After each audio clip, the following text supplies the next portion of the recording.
Hello there everybody, and Alex here with Marshall Armory. So today it's a little dark out. We got about 2 hours till the sun's completely gone. I just decided to step outside, and I figured we'd take a quick little walk up in the woods, just see what we can find. Just do a little hiking. I'm not even taking water. We're just gonna go out in the woods behind the house. You should probably take water if you don't know the area, but I do. So one thing I wanted to show you though is right here. This plant right here is wild carrot, also known as Queen Anne's lace. Now some people say that you should never eat wild carrot because it's so easy to get confused with other types of plants, which they are 100% correct. But as long as you know what you're looking for instance, I don't know if I might have to put in some still images, but Queen Anne's lace will always have hairs going up and down it, and it will have the 3-pronged spears on it, and then everything comes from one cluster.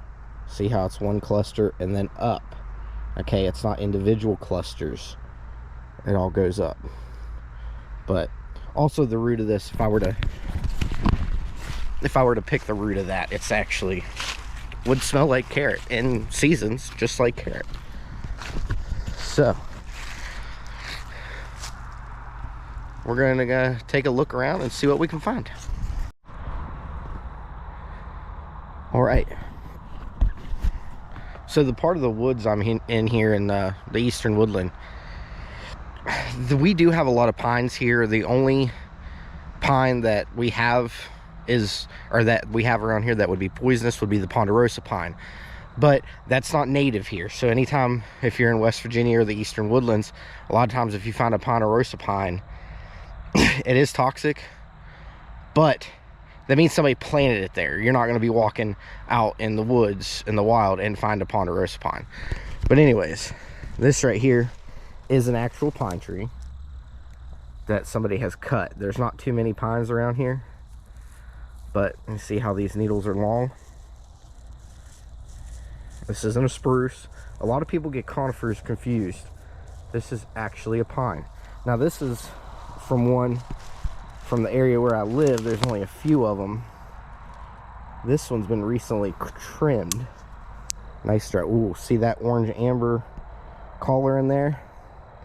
That's the resin.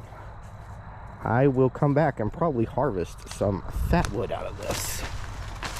But you can also make tea out of these needles, and the inner bark, before it ages too much. Like I said, I'm not sure even how long this has been here.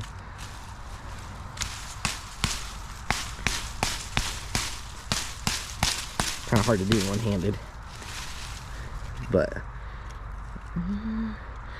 pretty dry on the inside actually, but still a little green. Got that pine scent to it. Yeah, I would feel comfortable with probably frying up the cambium layer of this and eating it. That white cambium layer, once you get the outer bark off, you can scrape that and eat it raw or fry it up. I personally, like I said, right now we're not gonna mess with that. But here's another, actually while we're right here, here's another one. See these vines?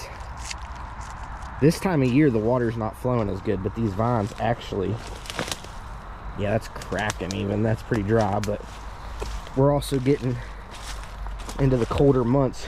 But middle of summer, all these wild grapevines right here, full of water. Full of water. Also, a lot of people try to take this and they'll try to make fire tinder out of it. You fluff it up, it will light, it will burn, but if you've only got a ferro rod, that's very difficult to make fire with the bark of grapevines. Even though I know it's shaggy and I know that it's, you know, it'll fluff out, it's definitely not the greatest. Now here's something that I've been looking for. It's all this ironweed that's really tall. I'm gonna do another video on it. I'm gonna try to make rope out of this ironweed. So ironweed is not edible. There's no use to it. But I noticed that the stalks are thick, kind of like milkweed. And milkweed, of course, has a lot of good things about it, but you can make rope out of milkweed. So I think I'm gonna try it with ironweed, and we'll do a separate video on that. I'll collect some of that today and let it start drying. But all right, let's continue our walk, and I'll be back with you if we find anything else. Well, while I'm here, let's test it. This is that ironweed. Break off a small little section of it. And then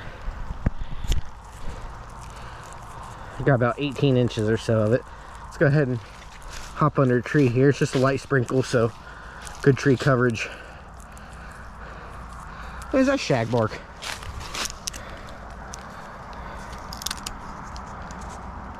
A little bit, yeah.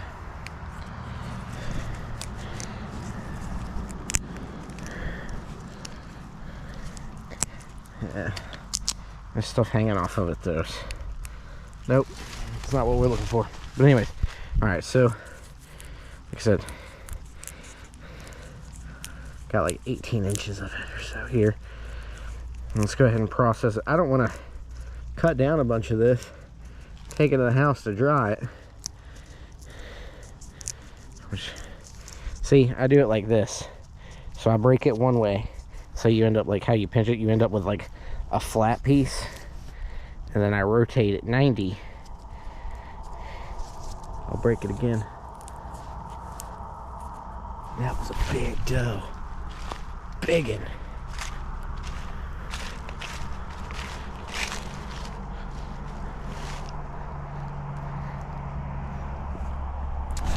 And I don't think that doe knew I was standing here. And I'm talking. It came up not 20 yards away. By the way, you can feel it. It's kind of like, think of it like a straw. When you break a straw and it like flattens out, and it's kind of what you're doing. So you're basically you're taking a circle and you're putting 4 breaks in it.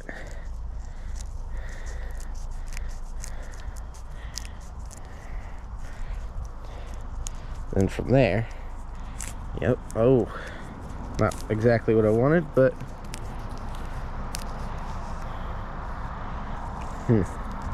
that's kind of what I wanted to end up with though, was like 4 strips.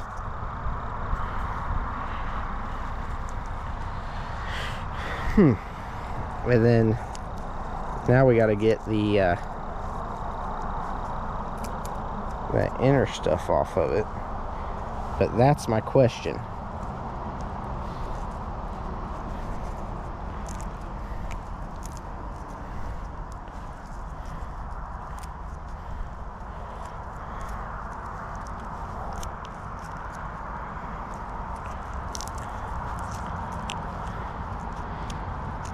Yeah, it's not working. See how it's just shredding and it's not actually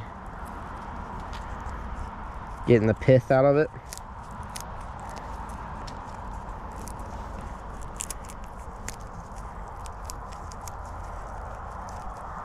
Because that stuff should just kind of peel away. See, it's just still shredding it. All right, well,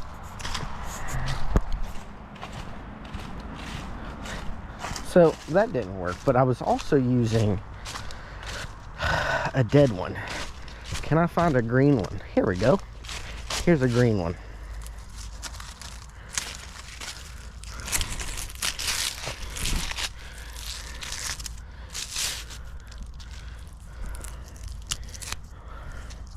We'll do the same thing. Ooh. That's tough. I have to look at making arrows out of this. It's almost tough, like a dogwood stem or something. I say, I don't know much about this ironweed. I just don't.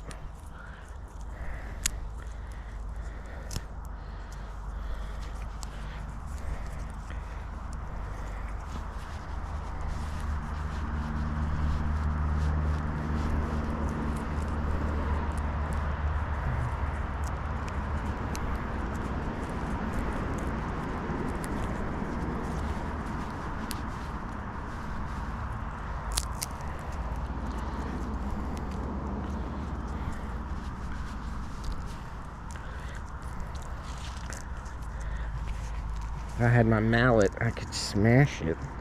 That would probably be the best way to break this up, because this is tough. Like,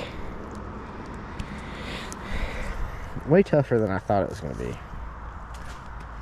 Yeah, I'm done. Alright, so it just rained, like, really bad. So when you're looking for stuff, listen for the snap.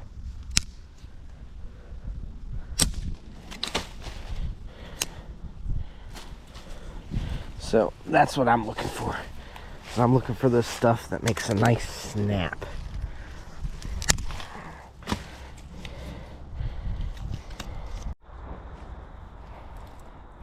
See this wood? It's real soft, wet. It's definitely dead. The dead standing. But this punky stuff like this that's real soft actually is great to char, to make char material out of it, just like char cloth. So, just a little tip for you. Alright, it's late in the season, but look at here. Milkweed pod. Go ahead and pop this open. Oh yeah. See these seeds right here? You peel off these seeds. That right there will ignite really good, which is the crazy part, is that I literally found this stuff as we're getting ready to call it a day.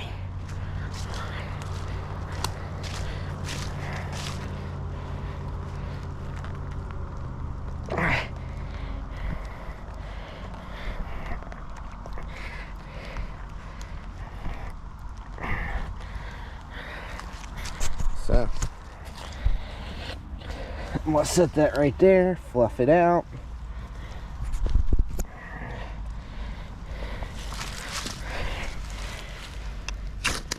See how that stuff goes up?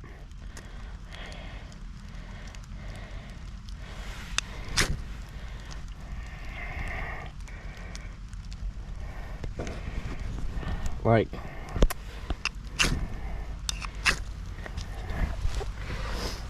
that sucks. I found that when I'm like literally at the road to the house. There's the only downfall of it, is it sticks to everything.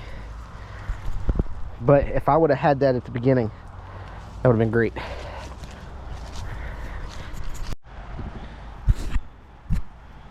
Look at that. So that's supposed to be the drainage ditch for the trailer park, because you don't white trash like that. So this whole thing is filled with water. My yard is a swamp, and it does it every time it rains. Like family friend gave me that for my daughter to put sand in, and I'm like, we can never do anything in the yard. Like, I got a grill, but yet look at this. But now one thing I wanted to say is, like, the funny part is how clear that is. I bet there's good clay underneath. If I was to dig down, I bet that's some really good clay action going on in that dirt.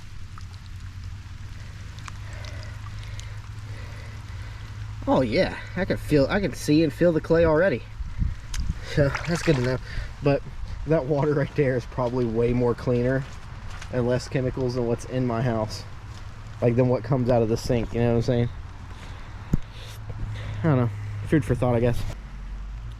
All right, everybody, so it's starting to rain. I'm gonna get ready to go inside, probably grab a bite to eat, or just drink a beer and play Diablo 4. But so just to do a quick little recap of some of the things we went over. So we went on a little hike. I've only been out for a little over an hour, just behind the house, and I found some more black walnut, some spruce, down spruce trees for the fat wood. We found a live spruce tree that's going to be great for that resin, which I'll do a whole other video some other time on conifers, proper identification, uses, especially here in West Virginia, because they are pretty abundant. I mean, you look up over the house, right there's a conifer, right there's a conifer. Like, they're just really good to use and to have for the resources that they can provide. Shelter, food, tea, nutrients, and then the pitch when you melt down the resin. we'll go and collect some of that up sometime too. So the ironweed, I think I'm going to scratch that project. Just messing around with some of the dry ones, they shred too easy. So now that we know where the milkweed is, we will collect some of that next time we're out and about, and we'll make some we'll draw that out and make cordage out of milkweed. I've never made cordage like that. Like, I can reverse wrap like jute twine to make larger ropes, but I've never tried it with plants. So that's going to be the next go around. And then we identified some wild carrot, which I got all along the hillside here. I think that's about it. Oh, and you got to see that, you know, a ferro rod and a knife will work wonders when it comes to cattail fluff. But once again, it's all about knowing your resources and knowing where they're at. Or not cattail fluff, milkweed fluff. So the milkweed, now that we know where it's at, I'm going to collect some of it. But know your resources, know where your stuff's at. Like, I know across the street is a whole creek of cattail, which this time of year is not really good for eating, but it's great for the fluff. I now know where the milkweed is. I know where some spruce resin is for me to make some pitch out of it and for fire starting. So just in that 1 hour, I've identified several different resources, and it's starting to rain a little harder. So I'm gonna head on in and hop on the PlayStation. Y'all have a good night.